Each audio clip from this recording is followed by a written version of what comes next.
बच्चों, हमने पहले की कक्षा में वर्ण विचार के अंतर्गत वर्णों के संबंध में पढ़ा। वर्णों में स्वर को पढ़ा, व्यंजन पढ़ा, स्वर में ह्रस्व स्वर, दीर्घ स्वर, व्यंजन में स्पर्श व्यंजन, अंतस्थ व्यंजन, ऊष्म व्यंजन, इनके बारे में हमने जाना। आज की कक्षा में हम वर्ण विचार के अंतर्गत र वर्ण के जो विभिन्न प्रकार के रूप होते हैं उसके बारे में हम जानते हैं। ये जो र वर्ण के विभिन्न प्रकार के रूप होते हैं, इसमें लगभग छात्र पूरी तरह गलतियां करते हैं। मैं आज आपको इस र वर्ण के विभिन्न प्रकार के प्रयोग के बारे में समझाता हूं और यह र वर्ण किस प्रकार, कहां किस किस रूप में प्रयोग किया जाता है उसे ध्यान से समझिए और ध्यान से देखिए। और आपको जो व्याकरण पाठ की जो फोटो भेजी गई है उसमें भी आप एक बार इस र वर्ण के प्रयोग को देखना। देखिए बच्चों, र वर्ण हम कई बार शब्दों के ऊपर र को इस रूप में देखते हैं। इस रूप में र को कुछ शब्दों में हम इस रूप में देखते हैं। ऐसे जो शब्द लिखा होता है उसके नीचे र ऐसे होता है। कुछ शब्द ऐसे होते हैं, उन अक्षरों के नीचे जब ऐसे र लिखा होता है वह भी एक र का रूप होता है। अब बच्चों ध्यान दीजिए, र का यह रूप कहां होता है। इस र का तात्पर्य, सबसे पहले मैं एक शब्द लिखता हूं, आपको उससे ज्यादा अच्छी तरह समझ में आएगा। जैसे मैंने शब्द लिखा धर्म।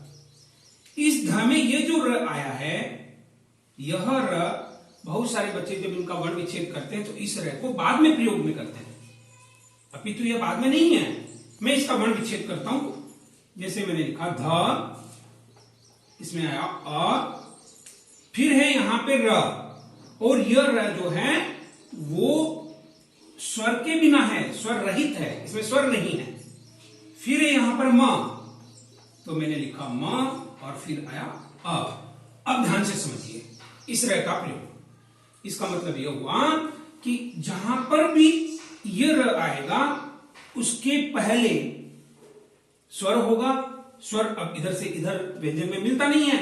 उसके बाद में जो होगा वो व्यंजन होगा, और व्यंजन में जो स्वर मिल रहा है वो इधर से मिल रहा है। तो अब इसका ध्यान दीजिए, ध और अ मैंने बनाया, ध पीछे रहा, र पीछे म और अ म। अब यह जो र है वह स्वर रहित हो गया। अब यह स्वर रहित र कहां पर जाएगा, अगले वाले अक्षर के ऊपर। तो अब यह हो जाएगा ध और यह हो गया र और म, इति धर्म। इसे हम कहते हैं रेफ। क्या कहते हैं हम इसे? रेफ। मतलब रेफ का मतलब हुआ र, कौन सा? स्वर रहित, बिना स्वर वाला, वह इस रूप में लगता है। जैसे लिखा कर, यहां पर जो र है वो ऐसा है, ऐसा है। यह र है, यह र, मतलब इधर भी अक्षर पूरा है, इधर भी जो अक्षर है वह पूरा है, और यह जो र हलंत में रह गया, आधा रह गया जिसे हम कहते हैं, वह र रेफ के ऊपर साथ में म के ऊपर चला जाएगा। यह र है। दूसरा र, जैसे ये जो र लिखा जाता है, ये जो र लिखा जाता है वह किस रूप में होता है। जैसे मैंने लिखा प्रकाश। ध्यान दीजिएगा बच्चों, अब बहुत सारे बच्चे इसे क्या करते हैं, जब भी वर्ण विच्छेद करते हैं इसे पूरा मानते हैं, फिर इसमें अ मानते हैं, फिर इसमें र मानते हैं। यह पूर्णतया गलत है, पूरी तरह गलत है यह। अब वास्तविक रूप से यह है क्या, एक्चुअली ध्यान दीजिएगा। अब इसमें क्या क्या वर्ण है, पहले है प, फिर है इसमें र, फिर इस र में अ है, यानी यह र स्वर सहित है, इसमें स्वर मिला हुआ है। फिर है इसमें क, फिर आगे वाले वर्ण विच्छेद से हम चलेंगे। वैसे ध्यान दीजिएगा, यहां पर जो र की स्थिति है वो स्वर सहित है, लेकिन आगे वाला जो इसके आगे जो व्यंजन है उसमें किसी प्रकार का कोई स्वर मौजूद नहीं है। तो इसमें जो र लगेगा वह, इस र का जो प्रयोग होगा इस आगे वाले अक्षर के पैरों में। प्रकाश, प्रकार, इसका मतलब इसमें प अधूरा है, यानी प अधूरा है मतलब स्वर नहीं है, तो इसका मतलब ये प हलंत हो गया। इसी तरीके से क्रम, ये वाला, इसमें क यह है, यह, फिर र यह है, यानी स्वर सहित है, स्वर सहित है, तो एक र यह हो गया। फिर देखिएगा बच्चों, एक र होता है ऐसा, कुछ अक्षरों के नीचे र ऐसा लगता है, जिसे कहते हैं नीचे से जो गोलाकृति वाले होते हैं, जैसे ट, जैसे ध्यान दीजिएगा इसे ट, अब इसका वर्ण विच्छेद क्या होगा, ट यानी स्वर रहित, बिना स्वर वाला। फिर इसमें क्या है, र, र कौन सा, पूरा, यानी इस र में अस्वर है, अस्वर है। फिर आगे वही और तो यहां पर र क्या है, स्वर सहित है, इसमें स्वर शामिल है, स्वर, अब स्वर शामिल, तो इसको हम जब लिखते हैं तो क्या होगा, ट अधूरा है, अब इसमें र और अ मिला तो ये र पूरा है, ये ऐसे होता है, तो एक र का रूप ये होता है।